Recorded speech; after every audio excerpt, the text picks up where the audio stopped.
Hello everyone, today we are going to learn basic TinkerCAD tutorial how to make door.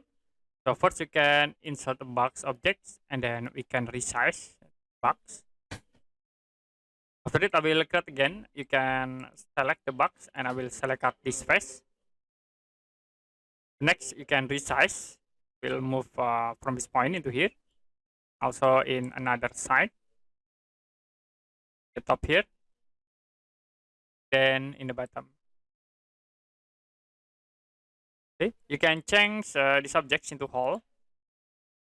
And after it, I will use rule tools, click from this point, and I will select these whole objects. You can set for the distance in here with these objects.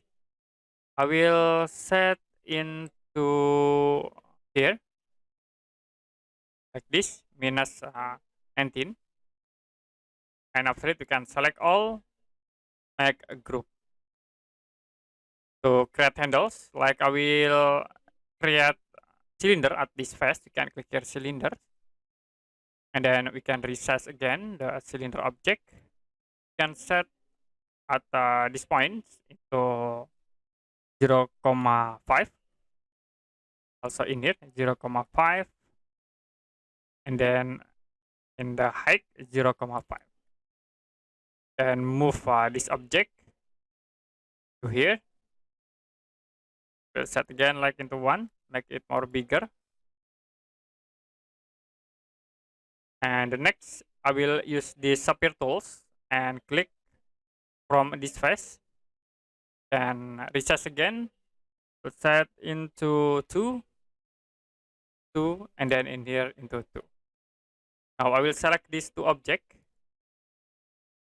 cylinder and Sapphire. You can use the line tools. I will select at this object, and you can move into here, and move again into center point, like this. You also can group these two objects, then click this option. So we create the simple door with the box objects, cylinder, and then Sapphire. If you have any question about tutorial, you can comment below this video.